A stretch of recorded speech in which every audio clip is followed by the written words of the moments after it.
Assalamualaikum warahmatullahi wabarakatuh. Para pemirsa dan pendengar radio Raja Salam dimanapun berada, sebentar lagi kita akan menyimak kajian Islam ini Ahlus Sunnah wal Jamaah yang akan dibawakan oleh guru kita Ustaz Budi Handoko Sarjana Syariah. Dengan lanjutan bahasan kita hari ini adalah hakikat tawakal. Kajian kita akan Muslim 12 karangan Syekh Abu Bakar Jabir Al-Jazair. Kajian ini disegerakan dari Majelis Tauhid Komplek Masjid Salam dan PKK Tauhid nomor 326 Talasembut Divisi Palembang. Mari kita simak apa yang akan sampaikan dan semoga ini akan menjadi bermanfaat bagi kita, keluarga, sahabat, kerabat, serta para pendengar Masjid Salam maupun Sriwijaya mengaji di mana pun berada. Assalamualaikum. Bismillahirrahmanirrahim. Alhamdulillah alladzi bi ni'matihi tatimmu shalihat.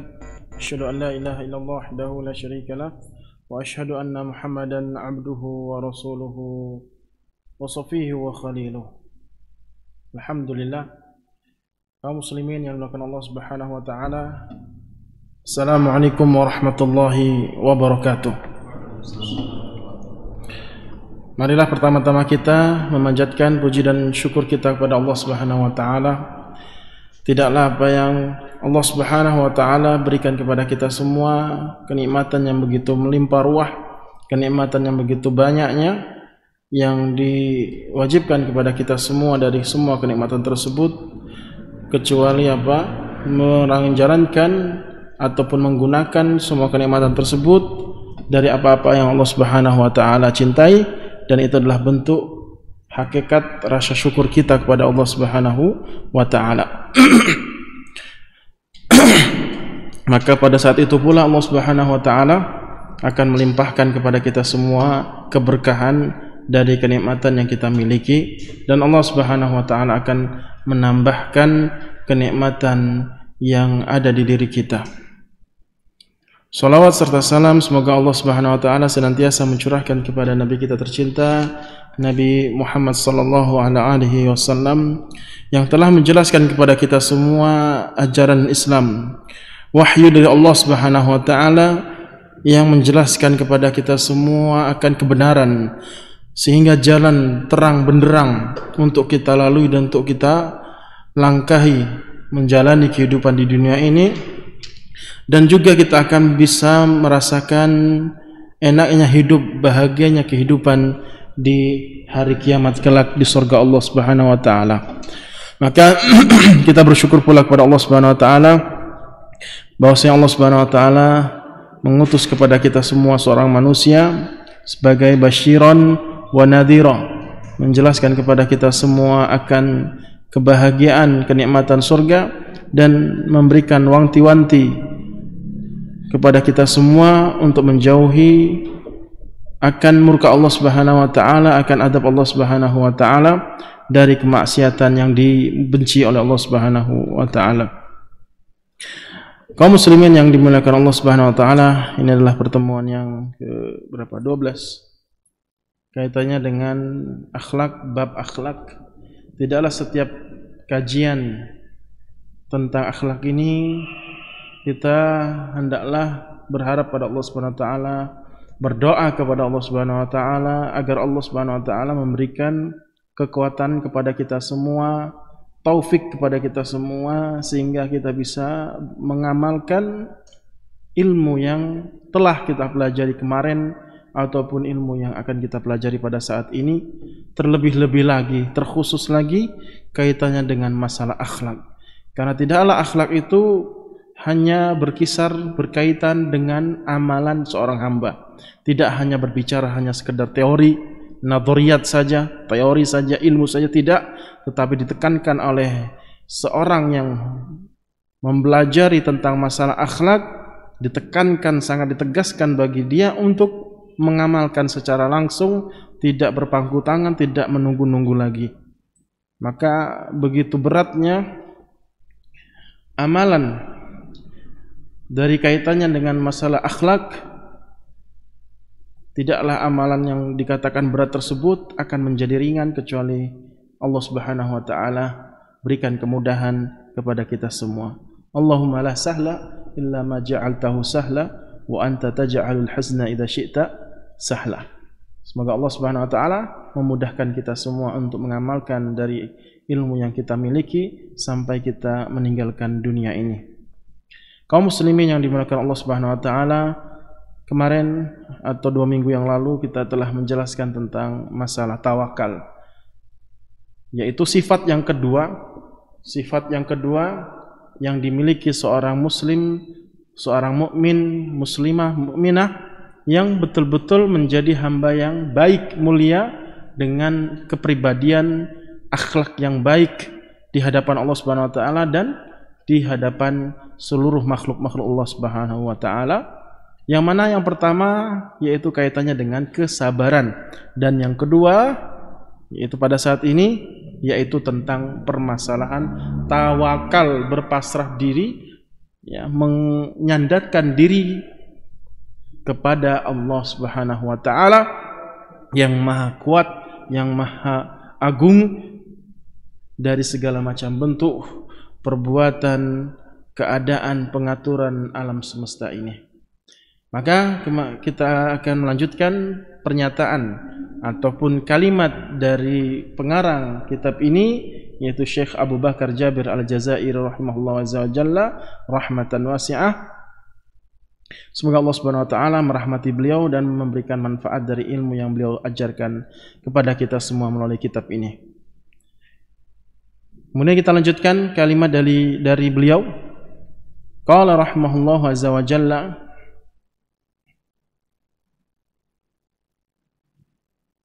au huwa nabdul asbabi wa tarkul amali wal qunu'u war ridha bil huni wad duni tahta syi'ari tawakkuli 'ala Allah war ridha bima tajri bihil aqdaru. Kemudian kata beliau, tidaklah kaitannya dengan permasalahan tawakal, ya. Tawakal, berpasrah diri, menggantungkan diri, segala macam bentuk apa yang kita lakukan, kita gantungkan diri kepada Allah Subhanahu wa taala. Itu jangan sampai hanya di benak kita saja, hanya sekedar pemahaman saja, tapi hendaklah kita langsung pasrahkan, kita praktekkan secara hati kita, secara lisan kita, secara amalan kita gantungkan kepada Allah Subhanahu wa taala. Jangan, kata beliau, nabdul asbab wa tarkul amal. Jangan hanya sekedar mengambil sebab dan tidak mengerjakan sebab tersebut. Jadi kita hanya sekedar mengambil sebab tetapi kita tidak mengamalkan, menggunakan sebab-sebab tersebut. Jadi ada sebab yang menjadikan suatu hal, akan dibahas secara detail oleh beliau. Jadi tujuan yang kita inginkan, entah kaitannya dengan masalah dunia ataupun akhirat, tidaklah akan bisa kita raih, akan bisa kita gapai kecuali dengan 2 cara, yaitu apa? Makna tawakal, ya. Makna tawakal itu maksudnya adalah mengambil sebab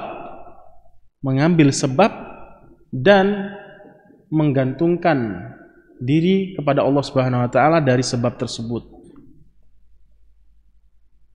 Jadi 2 syarat itu yang harus kita laksanakan, amalan yang harus kita lakukan tatkala kita ingin meraih sesuatu.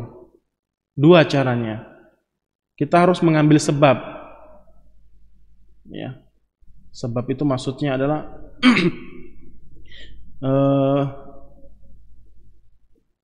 indikator-indikator yang bisa kita gunakan untuk meraih sesuatu.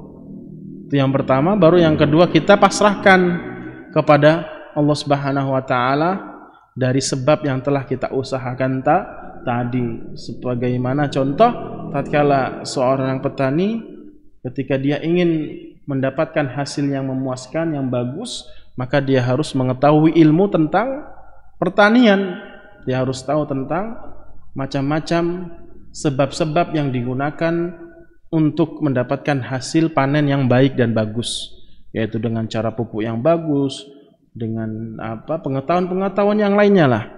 Ya, disiram beberapa hari sekali, kemudian diperhatikan, dirawat, ada ilmunya, semuanya itu ada ilmunya. Maka harus diperhatikan sebab-sebabnya.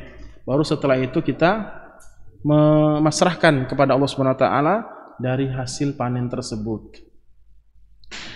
Wal qunu' wa ridha bil hun wa dun tahta syi'ari at-tawakkul 'ala Allah. Dan betul-betul ridha menggantungkan diri kepada Allah Subhanahu wa taala dari tawakal kepada Allah Subhanahu wa taala. Dari tawakal kepada Allah Subhanahu wa taala. Dan pula jangan sampai lupa pula ridha, memasrahkan diri, pasrah gitu ya, memasrahkan diri, menerima dari apa yang akan terjadi nantinya. Ya, jangan malah kita ingin sesuatu, apa yang ingin kita raih itu betul-betul kita harapkan sekali. Akan tetapi takdir Allah Subhanahu wa taala tidak menghendaki. Misal, jangan malah kita marah, tapi kita harus ridho. Itulah tawakal yang sebenarnya. Jangan mengatakan bahwasanya saya sudah maksimal belajar, saya sudah ini, sudah itu, padahal saya sudah ini, sudah itu, tetapi tidak lulus kuliah, tidak lulus ujian, tidak ini, tidak itu. Nah, perkataan atau pernyataan baik secara hati ataupun secara lisan itu menunjukkan bahwasanya dia betul-betul tidak sempurna atau bahkan tidak ada tawakal diri dia, lisan dia, amalan dia kepada Allah Subhanahu wa taala. Jadi itu apa ya pada kesempatan kali ini, yaitu apa? Poin yang ingin saya tegaskan dari kalimat beliau ini adalah salah satu ciri tawakal yang benar ya. Salah satu ciri tawakal yang benar kepada Allah Subhanahu wa taala adalah menerima, rela, ikhlas gitu ya, dari semua apa yang Allah Subhanahu wa taala takdirkan kepada kita. Gampang kan? Walaupun kita sudah maksimal, sudah totalitas lah bahasanya. Betul-betul sudah maksimal. Ya. Semua sebab-sebab sudah kita kumpulkan untuk meraih sesuatu tersebut. Misal kita ingin melamar di kantor yang pekerjaan yang betul bonafit, kantor yang betul-betul bagus dengan syarat-syaratnya sudah kita penuhi. Terlebih-lebih lagi kita sudah memiliki titel yang tinggi misalkan, kumlut lagi, nilainya bagus, banyak prestasi. Kalau dilogikakan kira-kira kantor itu sulit gak untuk nolak dia? Susah lah, pinter kok, masa ditolak, kan logikanya seperti itu. Pasti aku, kan kalimat-kalimat seperti itu ya. Pasti aku diterima sama perusahaan ini, kantor ini. Aku ini gitu enggak. Aku lulusnya kumlut, nilainya bagus, banyak prestasi, banyak ini, banyak itu. Ada yang enggak diterima kan istilahnya. Qadarullah pas sudah daftar, wawancara dan seterusnya enggak diterima. Nah, kalau dia marah ya, dari perkataannya tadi sudah salah tadi kan. Nanti kita menjelaskan apakah boleh seorang hamba itu menggantungkan, memasrahkan diri dia kepada kemampuan dia. Misal contoh, gampang, aku kan bisa, nah kayak gitu. Kaget be, aku kan sudah tahu masalah itu, gampang lah, bisa pasti. Nah kalimat-kalimat itu boleh nggak? Nanti kita jelaskan akhir dari pembahasan ini. Nah yang tadi itu apa? Ketika dia marah dia sudah yakin seyakin-yakinnya tidak ada rasa tawakal kepada Allah, dia berpasrah diri kepada kemampuan dan kehebatannya, pasti keterima. Ternyata takdir Allah tidak sesuai dengan apa yang dia kehendaki, yang dia inginkan, tidak diterima dari kantor tersebut dengan alasan tertentu mungkin. Marahlah dia, sedihlah dia, ngomel dan seterusnya, mengeluh. Maka saya katakan orang yang semacam ini tidak memiliki tawakal sedikit pun di dalam hatinya, lisannya dan perbuatannya. Nah, ciri-ciri orang itu betul-betul tawakal hanya kepada Allah, betul-betul memasrahkan diri kepada Allah, hatinya itu betul-betul ditaruh, digantungkan dengan kehendak Allah.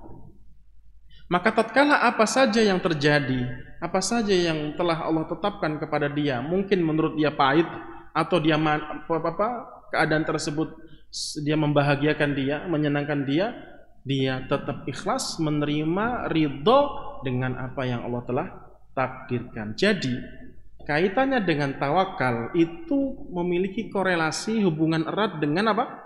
Iman yang keenam. Apa iman keenam? Qada dan qadar. Takdir baik dan buruk Allah Subhanahu wa taala. Gitu. Ini tadi kata beliau seperti itu. Waridha bima tajri bihil aqdaru. Jadi kalau orang marah tidak menerima dari ketetapan yang Allah tetapkan, padahal dia tidak bisa merubah ketetapan tersebut kecuali Allah. Hanya Allah saja yang menetapkan hal tersebut. Dia marah, dia tidak terima, maka dia tidak ada sedikit pun rasa tawakal di dalam hatinya dan mengurangi keimanan dia dari keimanan yang 6 tadi, iman kepada takdir Allah Subhanahu wa taala. Lagi-lagi saya tegaskan dan saya tekankan bahwasanya permasalahan akhlak, sabar dan tawakal itu kaitannya kuat. Terlebih-lebih lagi kalau kita tarik benang merahnya ketemu di permasalahan akidah, permasalahan iman kepada Allah Subhanahu wa taala. Rukun iman kan ada 6, ya kan?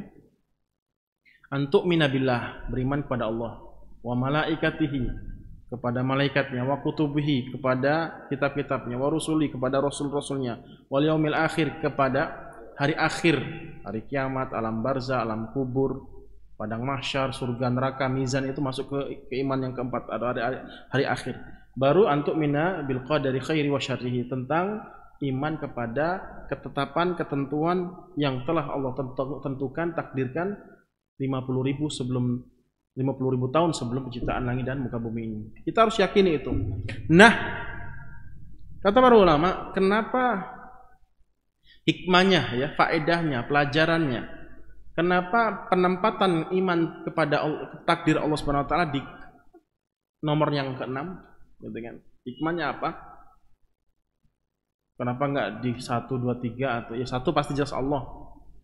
Kenapa di akhir gitu loh? Rukun iman yang ke-6 ini tentang masalah takdir kok di ke-6 atau nomor yang ke-6, yaitu yang ke-6, takdir iman atau iman kepada takdir Allah Subhanahu wa taala dari ketetapan baik dan buruk yang kita rasakan di muka bumi ini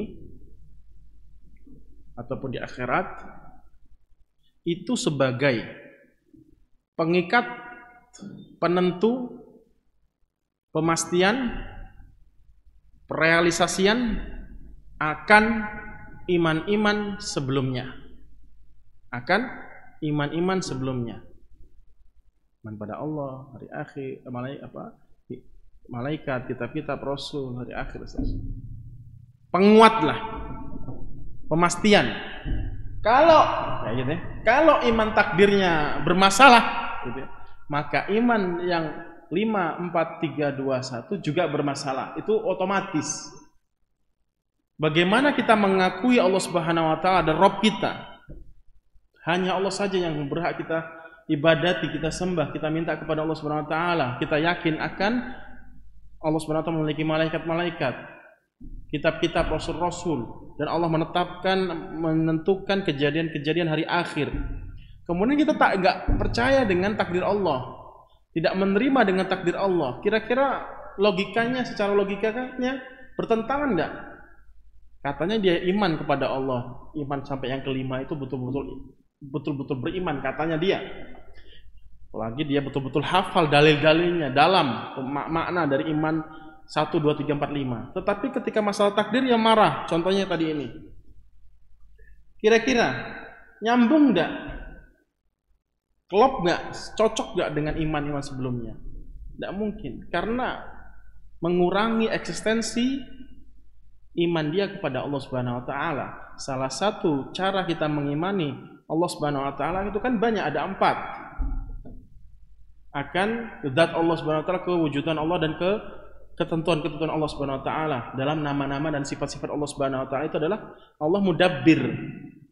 Allah itu mudabbir, pengatur. Nah, pengatur itu pengatur apa namanya? Keadaan alam semesta, kejadian-kejadian di muka bumi. Nah, kita nggak percaya, ya otomatis bertentangan dengan iman yang pertama, Allah Subhanahu wa taala. Maka kata Rasulullah SAW, beliau mengatakan bahwasanya telah terjadi dan banyak sekali kejadian-kejadian tersebut, yaitu kejadian bahwasanya Nabi SAW memerangi kaum yang menentang, tidak beriman akan takdir Allah Subhanahu wa taala. Mereka hanya meyakini iman kepada Allah, malaikat, kitab, rasul, dan hari akhir saja, tapi masalah takdir tidak. Mereka tidak mengimani akan takdir Allah Subhanahu wa taala. Maka diperangi oleh Nabi Muhammad SAW dan para sahabatnya. Nah, jadi masalah tawakal itu memiliki hubungan yang sangat-sangat kuat dengan permasalahan iman yang keenam, yaitu iman kepada takdir Allah Subhanahu wa taala. Maka saya tegaskan lagi bahwasanya ketika seorang hamba betul-betul tawakal hanya kepada Allah, salah satu cirinya adalah tatkala dia mendapatkan musibah, dia bersabar, menerima, ridho, yang sudah kita jelaskan dulu 4 keadaan, 4 kelompok manusia tatkala mendapatkan musibah. Atau tatkala mendapatkan kenikmatan, keadaan-keadaan, kondisi-kondisi yang membuat dia bahagia, dia bersyukur. Maksudnya adalah mereka adalah orang-orang yang betul-betul menerima semua ketetapan, ketentuan Allah Subhanahu wa taala. Maka ketahuilah dia adalah orang-orang yang betul-betul sempurna dalam permasalahan tawakal kepada Allah Subhanahu. La abadan balil muslimu yafhamu tawakkula alladhi huwa juz'un min imanihi wa aqidatihi annahu ta'atullahi wa ihdari kafatil asbabi al-matlubati. Justru harus seorang muslim itu memahami, ketika dia memahami hakikat makna tawakal itu, yaitu dengan cara bahwasanya tawakal itu memiliki ataupun sebagian dari permasalahan keimanan dan akidah dia kepada Allah Subhanahu wa taala. Jadi tawakal itu adalah kaitannya dengan permasalahan keimanan, gitu kan kata beliau, dan permasalahan akidah. Jadi kalau kita belajar bab akidah, buku-buku yang kaitannya dengan permasalahan iman dan akidah, pasti di situ diselipi bab khusus tentang pembahasan tawakal. Tapi kok di buku ini beliau pengarang menempatkan bab tawakal juga di permasalahan akhlak, karena dia memiliki kaitan erat antara akidah dan antara perbuatan, perilaku baik seorang hamba.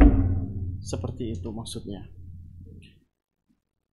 Tatkala dia mentaati Allah Subhanahu wa taala, maka dia harus hadirkan tawakal kepada Allah Subhanahu wa taala, hanya kepada Allah Subhanahu wa taala, bukan hanya sekedar memasrahkan diri kepada Allah Subhanahu wa taala dari semua yang dia lakukan, tetapi juga dia berusaha untuk kafatil asbabil matlubati li ayyi amalin minal a'mali allati yuridu muzawalataha wa dukhula fiha.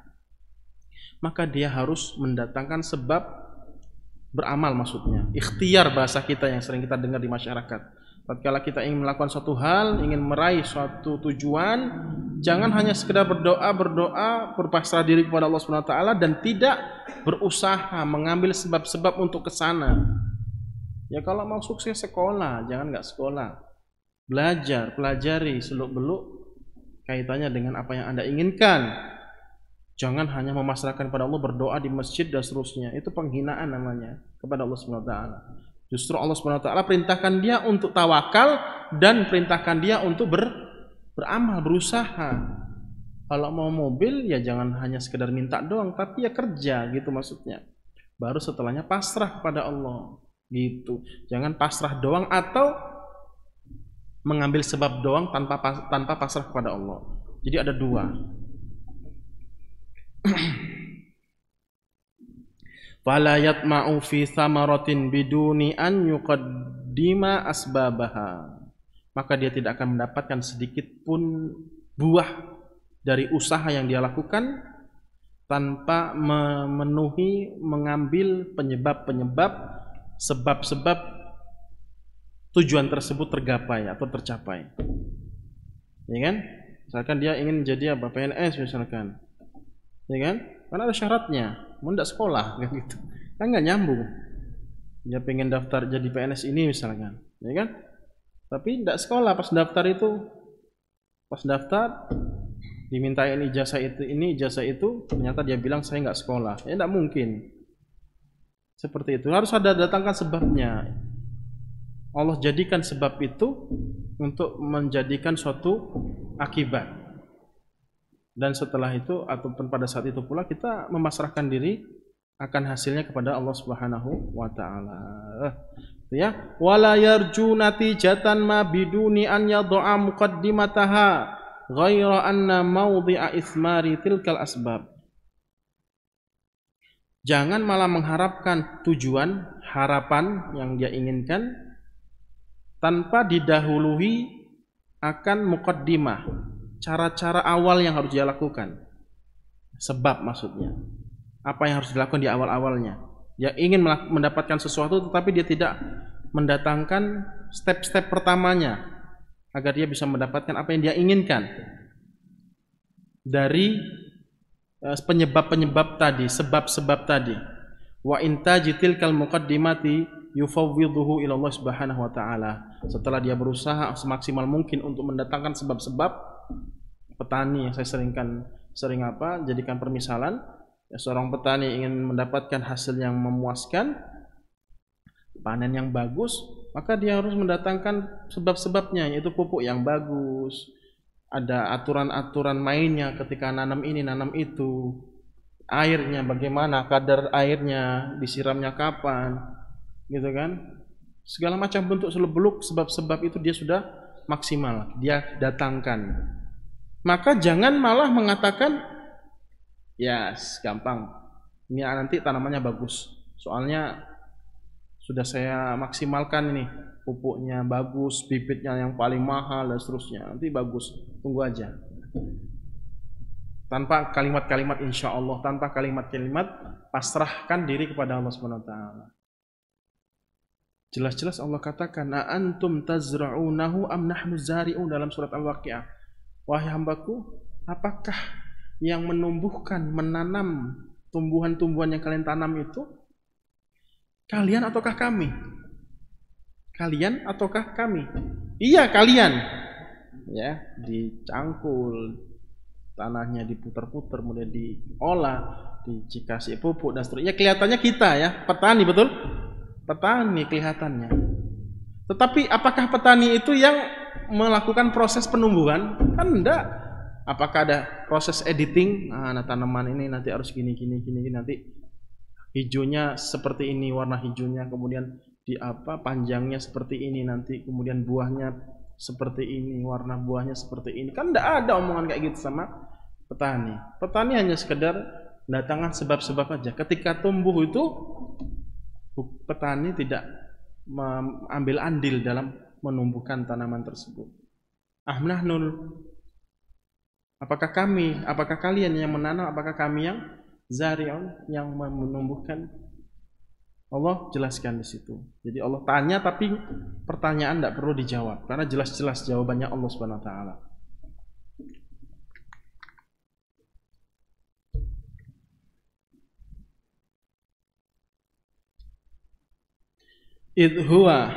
Makanya harus diperhatikan apa dipasrahkan kepada Allah dari sebab-sebab tadi. Mendatangkan sebab, kemudian dari sebab tersebut kita minta sama Allah agar hasilnya bagus. Idhuwal qadiru alaihi duna siwah. Karena hanya Allah saja yang hanya bisa memenuhi, mengabulkan tujuan yang kita ingin tuju. Kita ingin hasil yang bagus, hanya Allah saja, tidak kepada selain Allah Subhanahu wa taala. Yang mampu itu hanya Allah. Fattawakkulu indal muslimi idza huwa amalun wa amal. Ma'ahudu'i qalbin wa tuma'ninati nafsin. Tawakal itu apa kata beliau? Tawakal seorang hamba, seorang muslim itu adalah amalan dan amal. Amalun dan amal. Hati-hati ya. Dalam pengucapan bahasa Arab beda. Ada amal dan amal pakai hamzah. Amal ain, amalun dan amalun. Tawakal itu dua ini. Amalun, amal. Beda. Pakai ain itu amal, yaitu artinya usaha, perbuatan, mendatangkan sebab-sebab, dan amal yaitu harapan. Artinya harapan, cita-cita yang digantungkan kepada Allah Subhanahu wa taala. Jadi apa? Amal, amal. Syaratnya dua. Amal, amal. Ma'a hudu'i qalbin, tapi juga hati kita harus betul-betul khusyuk, tenang, jiwa kita tenang. Wa'tiqadin jazimin anna ma sya'allahu kana wa man lam yasha' lam yakun. Jadi amal, amal, dua syaratnya. Amal, amal. Ya, hati-hati pengucapannya beda artinya. Ain yaitu beramal, yaitu mendatangkan sebuah sebab. Pengen masuk PNS, maka harus mendatangkan sebab, sekolah yang bagus dan seterusnya. Kemudian amal, usaha apa? Harapan kepada Allah Subhanahu wa taala, cita-cita kepada Allah, minta sama Allah. Dua inilah syarat kita mendapatkan apa yang ingin kita dapatkan atau ingin kita capai. Tapi bukan hanya di sini saja, maka harus disertai, ya. Harus diiringi dengan apa? Hati yang tenang, hati yang aman, yang betul-betul tentram, meyakini, ya. Dengan meyakini, seyakin-yakinnya, yakin masalah apa? Bahwasanya kalau Allah khendaki maka terjadi, kalau Allah tidak khendaki tidak terjadi. Itu harus kita yakini di dalam hati kita. Annama sya'allahu kana. Kita yakini kalau Allah khendaki terjadi pasti jadi. Kalau Allah tidak khendaki tidak terjadi. Itu harus diyakini juga. Seperti petani tadi, sudah amal sudah. Amal sudah. Sudah, tetapi di dalam hatinya diiringi juga, harusnya diiringi juga apa? Ya, sudahlah. Saya pasrahkan kepada Allah Subhanahu wa taala. Kalau Allah kehendaki tanaman ini bagus, pasti itu. Nah, kalau Allah tidak kehendaki tanaman ini bagus, maka tidak bagus. Menunjukkan bahwasanya semua yang pengaturan alam semesta ini kita betul-betul menggantungkan diri kepada Allah Subhanahu wa taala. Kita tidak memiliki andil. Kita makhluk yang lemah, makhluk yang hina. Mana bisa kita mengatur keadaan alam semesta ini? Hanya bisa usaha saja. Betapa banyak orang yang usaha tapi tidak mendapatkan hasil. Nanti dibahas oleh beliau. Nah, ini kan panjang tuh ya. Jadi saya langkahin saja kalimat-kalimat beliau. Begitu banyak kalimatnya. Tapi saya ambil inti-intinya yang bagus-bagus lah, kalimat-kalimat yang indah. Seperti itu. Jadi itu ya harus diyakini ya. Wa anna Allah la yudhi'u ajra man ahsana amala. Tapi harus diyakini juga. Jadi setelah kita yakini apa-apa yang Allah hendaki pasti terjadi, apa yang tidak Allah hendaki tidak terjadi, dan harus kita yakini pula bahwasanya Allah tidak mungkin membiarkan usaha kita sia-sia. Tidak mungkin Allah SWT membiarkan usaha kita tuh sia-sia. Apa maksudnya? Pasti Allah kasih pahala. Oke lah, kita tidak mendapatkan apa yang kita inginkan, tapi husnudzon pada Allah, usaha yang saya usahakan walaupun tidak tercapai, saya harapkan itu diganjari, diberikan pahala oleh Allah SWT. Contoh ya, seorang ayah jadi sebagai petani tadi nggak gagal, usahanya gagal, ya tanamannya gagal, nggak jadi, nggak bagus, padahal sudah banyak modal keluar, Banyak modal keluar, gagal, tidak sesuai dengan apa yang diharapkan. Jangan marah, terima ridho dan husnudzon kepada Allah Subhanahu wa taala, berbaik sangka kepada Allah Subhanahu wa taala. Apa yang sudah saya usahakan dari amal dan amal, tanaman yang enggak jadi tadi, itu diganjari pahala yang besar insyaallah. Enak banget kan? Kamu enak mau di dunia atau mau di akhirat? Di akhirat yang lebih indah. Jadi tidak ada yang jelek dalam kehidupan orang mukmin ini. Betul-betul indahnya luar biasa kalau kita mau menghayati. Tidak ada sisi jeleknya, cari di sisi celah kecil jeleknya orang mukmin itu tidak ada sama sekali, tidak ada. Allah demi Allah. Asalkan mindset kita, pola pikir kita tuh benar berpikirnya. Makanya dengan belajar ilmu.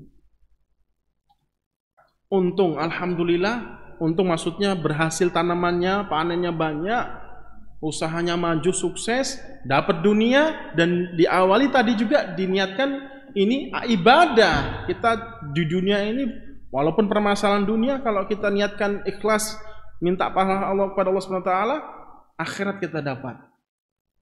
Akhirat kita dapat, dunia kita dapat. Jadi mulai kita bangun tidur sampai kita tidur lagi, terus 24 jam tak berhenti, argo pahala itu muter terus, dihitung terus oleh Allah Subhanahu wa taala. Diberikan pahala asalkan niatnya baik walaupun kaitannya dengan dunia. Kalau kita hitung-hitung, kalau kita mau menghitung amalan perbuatan yang kita tujukan kepada Allah dan yang kita tidak tujukan pada Allah, maksudnya perkara dunia, pasti sedikit sekali. Sehari semalam berapa ibadah yang kita lakukan untuk Allah Subhanahu wa taala? Salat 5 waktu berapa menit? 5 menit lah paling lama. Berarti 25 menit, nggak sampai setengah jam. Paham? Apalagi sholat sunnahnya, ya kalau sholat sunnah, kalau sholat wajib doang. Sholat tahajud, taruhlah sejam. Atau ya paling cepat ya 15 menit.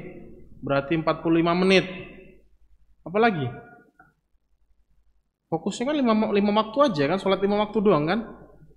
Terus dari 4, taruhlah sejam lah sudah. Berarti 23 jamnya kemana? Coba kita hitung, bangun tidur tadi ngapain? Ngapain? Ya sholat lah jelas. Sholat. Ya kalau sholat, kalau enggak, kalau telat terus. Sholat wajib pasti fokusnya kita kan? Ya sholat sunnahnya, duhanya. Kalau sholat sunnah qobliyah ba'diyahnya, ya kita jadikan berapa lah? 2 jam lah sudah. Ya. Kita kasih 2 jam lah. 2 jam sehari semalam untuk ibadah pada Allah. 22 jamnya kemana? Cari duit, ya kan? Cari dunia, cari emas, cari perak. Begitu hinanya hidup manusia tatkala waktunya habis untuk cari emas, cari perak, cari uang dan uang. Tapi untuk Allah Subhanahu wa taala begitu pelitnya, begitu sedikitnya. Sedekah uangnya 1 miliar, sedekahnya 100.000. Jangan 10 juta, 100 juta, tidak usah takut. Allah akan lipat gandakan. Gitu ya. Jadi 22 jam kita ngapain gitu loh? Ya kajian lah, ya sudah kita buat ya 3 jam atau 5 jam dah. Jadi 19 jamnya kemana? Tetap masih banyak dunianya gitu loh. Yang saya mau tekankan di situ, masih banyak dunianya. Karena kita hidup di dunia. Kita tidur itu masalah dunia, makan, kemudian kerja, dari kerja jam 7 sampai sore. Jadi masalah dunia semua. Rugi manusia itu kalau seperti itu terus hidupnya. Begitu sengsaranya tatkala dia nanti dipanggil Allah Subhanahu wa taala dan di alam kubur dia akan ditanya. Akan pertemuan pada saat itu. Ya abdi, kenapa engkau lakukan? Engkau sekarang telah menyaksikan dengan benar, dengan nyata, engkau ada di alam kubur, dalam barzakh. Tetapi amalan yang engkau bawa untuk ke sini sangatlah sedikit. Justru engkau tinggalkan banyak harta kepada anak-anakmu dan anak keturunanmu. Dia akan menangis, dia akan merasakan siksaan yang begitu berat dan akan dipukul dengan pukulan yang sangat keras, yang mana pukulan tersebut kalau diarahkan ke gunung akan hancur. Begitu hinanya seorang anak Adam ketika dia banyak meluangkan, mengorbankan waktunya untuk dunia, tetapi untuk akhirat sangat-sangat sedikit. Seperti itu. Maka Allah Subhanahu wa taala, kita harus yakin apa yang kita usahakan, semuanya kaitannya dengan dunia tidak masalah. 24 jam kalau kita niatkan untuk Allah, tidur kita, makan kita untuk Allah, kerja kita betul-betul ikhlas untuk Allah Subhanahu wa ta'ala, untuk memudahkan kita bisa beribadah sehingga kita bisa mendapatkan dunia. Dengan harta kita gunakan untuk jihad fisabilillah, untuk sedekah, untuk membantu sesama kaum muslimin, maka 24 jam pahala kita akan sempurna dan Allah Subhanahu wa taala akan menjadikan semua umur kita betul-betul berpahala, betul-betul mendapatkan bekal yang maksimal menghadap Allah Subhanahu wa taala. Amin ya rabbal alamin. Seperti itu. Kemudian, masya Allah, saya terus berat mau baca semua. Begitu kalimatnya begitu indah sekali kalimat beliau ini. Kalau kita ngerti bahasa Arabnya ya. Kalau bahasa Indonesia yang biasa aja. Saya kepinginnya ini kan tawakal, baru ini kan pertemuan kedua tentang masalah tawakal ya. Ini masih banyak tawakal. Ada 2 halaman lagi, 2 halaman setengah. Baru setelahnya itu tema baru atau akhlak yang ketiga berarti. Kan sabar, tawakal, baru akhlak ketiga. Nah, ini masih akhlak yang kedua. Nah, tadi kan saya bilang janji kita ambil yang inti-intinya, tapi semuanya inti gitu. Kalimatnya indah-indah sekali. Ya sudah, enggak apa-apa dah. Jadi kita nggak bisa selesai pada saat ini gitu ya, masalah tawakal. Bisa jadi kita lanjutkan Selasa besok lagi, berarti masalah tawakal masih berarti. Itu ya Mas ya, Mas Han? Dibuat judul lagi, tawakal lanjutan lagi gitu. Tadi mana ini? Wal muslimu id yu'minu bisunanillahi fil kauni fayu'addu lil a'mali asbabah al matlubata laha. Kalau seorang mukmin itu meyakini akan ketentuan-ketentuan Allah, penetapan-penetapan Allah, maka dia akan mempersiapkan secara matang, secara maksimal dari sebab-sebabnya tadi untuk mendapatkan apa yang dia inginkan. Jadi sebab itu sudah Allah tentukan, sudah Allah ciptakan, sudah Allah atur untuk menggapai akibat, tujuan. Jadi tujuan atau akibat tidak akan tercapai dan mustahil tercapai tanpa diawali dengan sebab. Tidak mungkin ada asap, tidak ada api. Mungkin tidak kira-kira? Pasti ada sumber-sumber panas lah gitu ya, minimal, bukan api bang. Pokoknya sumber panas. Tidak mungkin ada manusia kecuali ada orang tua. Tidak mungkin tiba-tiba muncul kecuali Nabi Adam di awal, itu sudah beda lagi ceritanya. Tidak mungkin tiba-tiba masjid ini ada kecuali ada sebabnya. Apa sebabnya? Tukang-tukang yang berkumpul, beli ini, beli itu, dibangun, akhirnya terjadi. Jadi sebab itu sudah mutlak gitu ya, hukum mutlak yang harus kita tunaikan. Logikanya seperti itu. Minta mobil tidak mungkin jatuh dari langit, tidak mungkin. Jadi sebab itu sudah Allah wajibkan, Allah tentukan untuk kita usahakan untuk menggapai sesuatu tadi yang kita inginkan. Wa yastafrighul juhda fi ihdariha wa ikmaliha, dan berusaha semaksimal mungkin untuk semua usaha kita usahakan semua untuk mendatangkan semua sebab tadi dan menyempurnakan semua sebab tadi. La ya'taqidu abadan. Nah, jangan diyakini walaupun sudah maksimal sebab-sebabnya, jangan diyakini sama sekali, jangan diyakini kata beliau annal asbaba wahdaha kafilatun bitahqiqil aghrad. Jangan Anda yakini, seorang muslim tidak boleh meyakini bahwasanya semua sebab-sebab yang sudah kita maksimalkan tadi, kita usahakan tadi, pemasti, penentu dari apa yang kita inginkan, dari apa yang kita ingin dapatkan. Bukan pemasti, penentu mutlak dari sebab-sebab tadi. Secara logika iya secara logika. Tidak mungkin tumbuhan itu tumbuh kecuali ada bibitnya. Iya, secara logika betul. Tetapi jangan jadikan kemutlakan kalau itu akan terjadi dari sebab yang terjadi. Tetapi yaitu apa kata beliau? Wa injahil masai, ataupun usaha yang kita lakukan. Jadi ada sebab dan usaha yang kita lakukan. Jadi sebab kita datangkan dan ada usaha pula dari kita. La, tidak boleh. Bal la yara wad'al asbabi aktsara min syai'in amarallahu bihi. Dan tidaklah seorang muslim itu memaksimalkan sebab-sebab yang begitu banyak kecuali dalam rangka apa yang diperintahkan oleh Allah Subhanahu wa taala, yaitu untuk memasrahkan kepada Allah Subhanahu wa taala dari semua yang sebab yang kita usahakan tadi. Yajibu an yuta'a fihi kama yuta'u fi ghairihi mimma ya'muru bihi wa yanha anhu. Amal husul al nataj. Tapi juga harus diperhatikan sebab-sebabnya. Sebab-sebabnya itu boleh apa enggak gitu. Sebab-sebabnya harus diperhatikan juga, boleh apa enggak, haram apa halal. Anda kepingin sukses, ingin bisa masuk di kantor yang megah, bonafit, tetapi ijazahnya palsu misalkan. Ya enggak boleh. Katanya ijazah itu sebab, Ustaz. Iya, tapi caranya juga harus halal. Belajar yang benar, jangan beli ijazah kayak gitu. Atau yang lain-lainnya. Apa? Sebab kita petani tadi tidak punya pupuk, tidak punya bibit, nyolong gitu kan.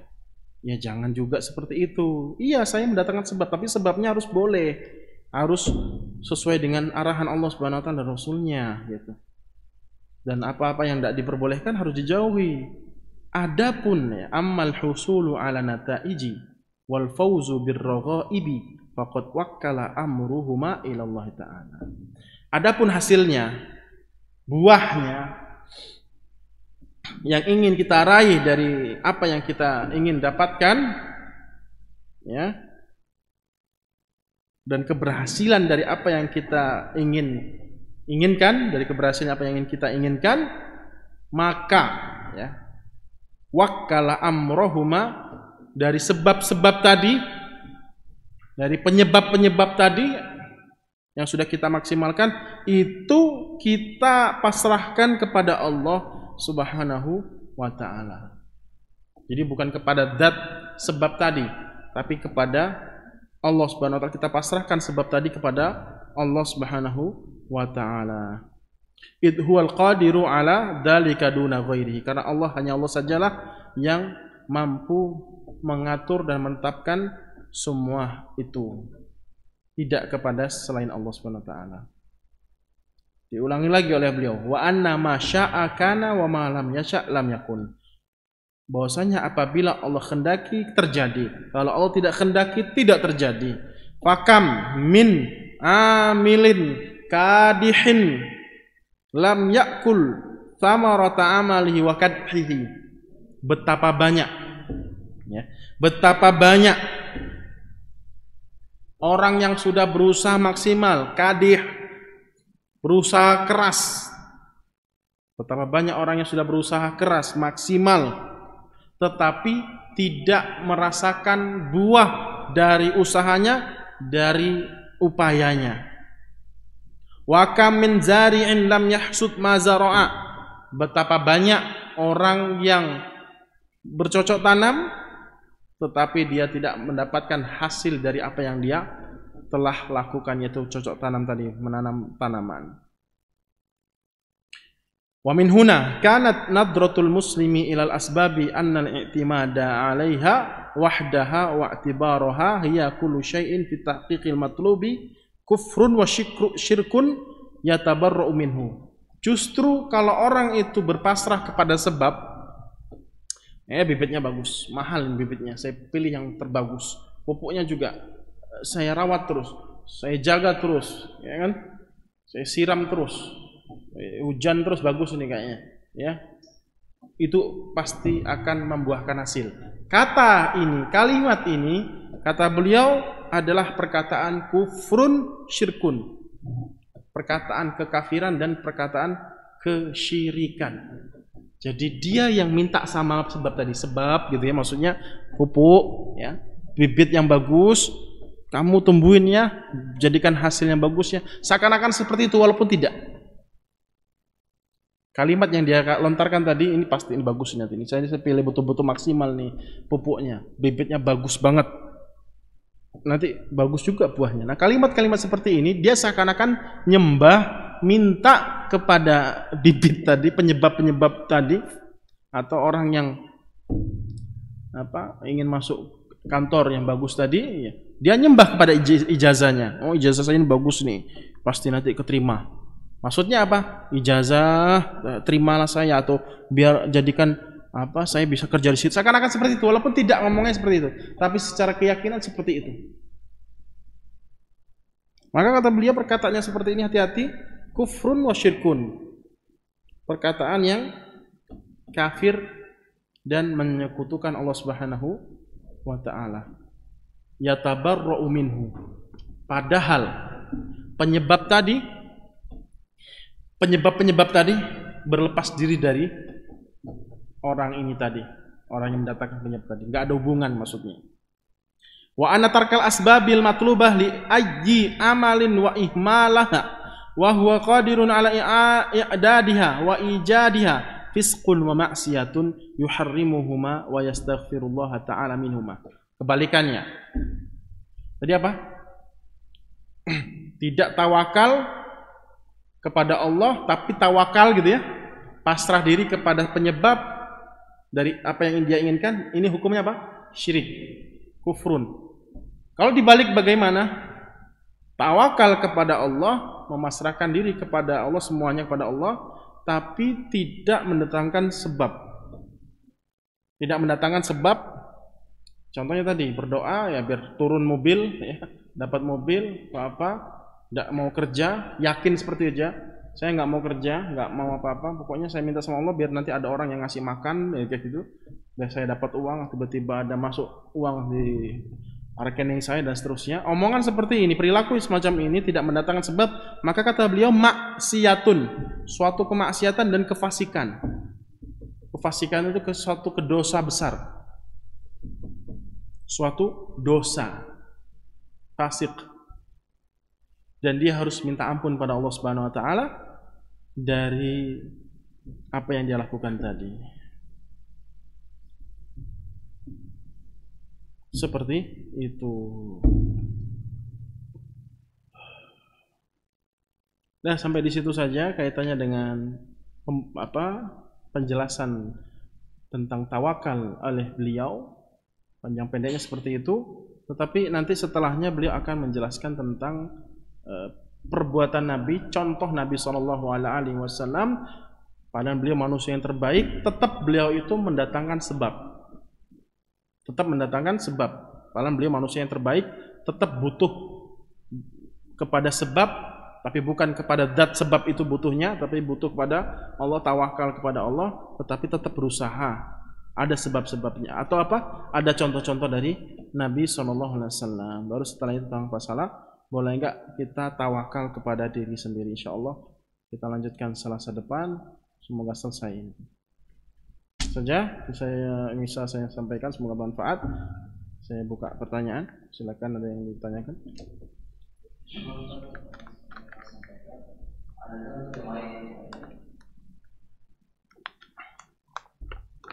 Di sini ada yang tanya?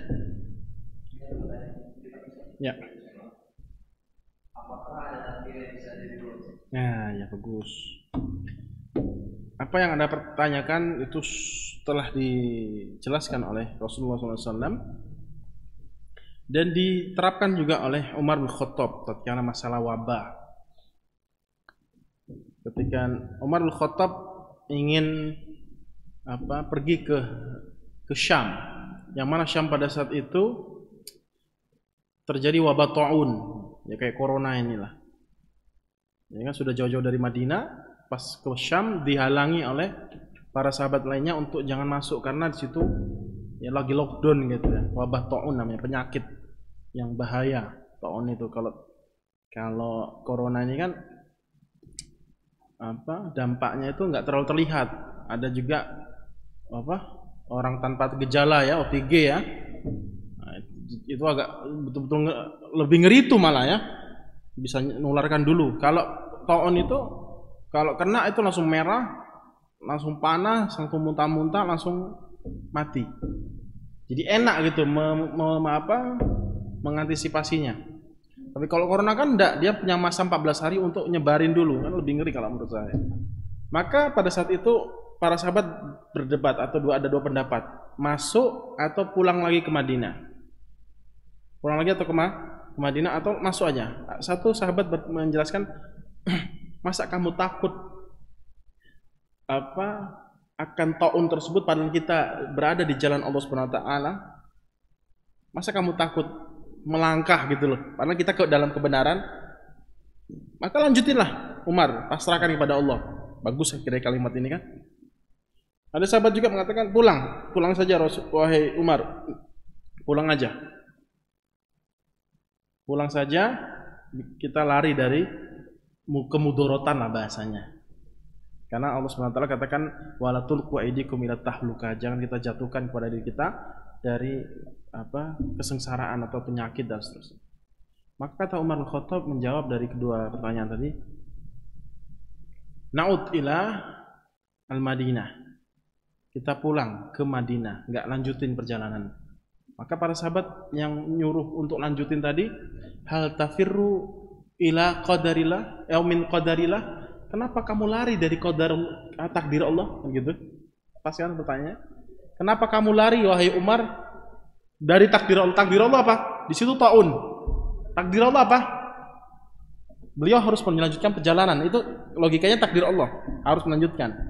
Apakah kamu lari dari takdir Allah SWT? Kata beliau, na'am. Afirru min qadarillah ila qadarillah. Saya lari dari takdir Allah kepada takdir Allah yang lain. Allah, bagus kan kalimatnya? Seperti itu.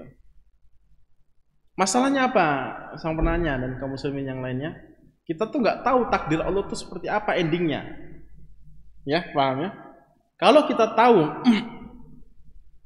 surat apa istilahnya bahasa kita, silabus atau skenario kehidupan kita di umur sekian kita pasti nanti seperti ini, kita di bawah, di atas, ada jelas silabusnya kehidupan kita, skenario yang jelas. Kalau itu enak, harus ngikutin kan, sebagaimana pemain-pemain film harus ngikutin apa kata produsernya kan. Nah kita kan nggak tahu. Kita tidak tahu kecuali ketika kodok itu apa? Terjadi. Saya kecelakaan, oh takdir saya kecelakaan. Nah tahu kita kalau takdir kita sekarang kecelakaan. Paham? Tapi kita nggak tahu, itu namanya kodok. Kalau besok kita nggak tahu. Maka yang disyariatkan oleh kita adalah berusaha semaksimal mungkin untuk mendapatkan sesuatu yang bermanfaat dan menjauhi semua kemudorotan. Itu saja usaha yang kita lakukan, maka hasilnya barulah itu dikatakan takdir Allah Subhanahu wa taala. Yang kita maksudkan itu lari dari takdir itu maksudnya itu belum terjadi gitu loh. Kok kita ngeberani ngomong lari dari takdir itu? Misalkan kita sekarang takdirnya, sekarang ini kita dikatakan kayak kita dalam kemaksiatan atau maling atau perampok, naudzubillah min dzalik misalkan. Ya sudah saya pasrah, saya sudah ditetapkan seperti ini, sudah saya nggak mau lari dari takdir Allah. Ya nggak boleh, kan bertentangan akhirnya. Ya kamu harus lari dari takdir Allah. Yang maksudnya di sini adalah pada saat itu engkau memang pada saat itu bermaksiat, menjadi orang yang jelek, tetapi bukan maksudnya pada saat itu engkau tetap harus di situ, tetapi justru mengikuti arahan Allah untuk lari dari situ. Gitu. Maka itu maksudnya. Jadi jangan dikatakan inilah takdirku gitu loh. Padahal belum tentu itu takdir kita seterusnya. Ada usaha-usaha yang nanti Allah SWT berikan pembaharuan dari keadaan kita asalkan kita mendatangkan semua apa yang Allah cintai dan menjauhi semua apa yang Allah Subhanahu wa taala larang. Jadi seperti itu. Jawabannya persis dari apa yang dikatakan oleh Umar bin Khattab radhiyallahu taala anhu. Doa juga sama, doa. Apakah doa bisa merubah takdir? Ya, maka justru Anda ditakdirkan untuk doa untuk merubah takdir tadi. Jadi Allah tahu kalau Anda akan berdoa, Allah sudah tahu kalian akan berdoa kepada Allah Subhanahu wa taala yang Allah Subhanahu wa taala telah tentukan takdir setelah takdir yang Allah tadi. Gitu. Ya, seperti itu. Ingat, tapi bukan merubah, saya tekan lagi, bukan merubah takdir. Bukan merubah takdir, itu takdir Allah. Dari A ke B itu sudah takdir Allah. Bukan merubah, seakan-akan protes sama Allah, ini gak cocok ya Allah. Saya harus seperti ini. Paham? Bukan merubah takdir Allah, tapi memang itulah takdir Allah. Cuma kita berusaha untuk itu tadi menjalankan perintah Allah dan menjauhi semua larangan Allah. Ya. Assalamualaikum Ustaz. Saya tidak ada niat dan tidak ada usaha, namun rezeki kadang-kadang datang sendiri yang tidak terduga-duga. Dan seperti ini apakah ada kata-kata rezeki Allah yang ada yang ditakdirkan atas Ustaz? Mantap, bagus pertanyaannya. Ya. Kita ingin mendapatkan sesuatu. Ya, mendapatkan sesuatu ya, penghasilannya banyak lah, bagus lah. Tanpa ada usaha, tiba-tiba dapatlah apa yang kita inginkan tadi. Ingat, itulah nikmat Allah Subhanahu wa Ta'ala. Ditinjau dari rizki yang datang kepada Anda, itu nikmat yang luar biasa. Jangan malah difikirkan dari sisi Anda, sehingga rezeki ini tidak boleh, tidak bagus. Kalau ditinjau dari rezeki Anda tadi, itu nikmatnya luar biasa yang Allah berikan kepada Anda, walaupun Anda tidak banyak usaha, gitu ya. Itu nikmat yang luar biasa yang harus Anda syukuri. Itu kebaikan, bukan menunjukkan keburukan, ya. Bukan menunjukkan keburukan. Tapi kalau ditinjau dari sisi Anda, berpangku tangan, ya, betul-betul tidak ada usaha sedikit pun, dilihat dari itunya, ya, dari Andanya, bukan dari harta yang datang. Bukan lihat dari harta yang datang atau nikmat yang datang, tetapi dari diri Anda itu yang salah, yang Anda melakukan suatu dosa, kemaksiatan kepada Allah Subhanahu wa Ta'ala, yang mana Anda tidak boleh mengharapkan dari orang lain. Kalau datang ya alhamdulillah, tapi jangan ada rasa-rasa di dalam hati kita, bisikan omongan-omongan di dalam hati kita, mengharapkan sesuatu yang kita tidak usahakan. Kalau datang terima, tapi jangan berharap-harap. Oh, kapanlah saya dikasih ini, kasih ini. Jangan ada rasa-rasa di situ dalam hati, itu yang tidak boleh. Tapi kalau datang, alhamdulillah, gitu kan, gampang, enak kan? Kan tidak sakit kan hati itu? Kita sudah harap-harap betul kepada seseorang, kepada ini, pada itu, pada ini, pada itu. Tidak dapat sakitnya luar biasa. Nggak dapat sakitnya luar biasa. Dapat, ya juga salah dari sisi dia tapi. Nah, kalau kita tidak mengharapkan apa-apa dari tangan-tangan manusia, tidak mengharapkan apa-apa, ya hanya kepada Allah dan apa yang kita usahakan maksimal, kemudian kita ada mendapatkan sesuatu dari orang lain, alhamdulillah bahagia. Tidak mendapatkan dari orang lain pun juga bahagia gitu loh, senang, nggak menyakitkan hati, seperti itu. Ya.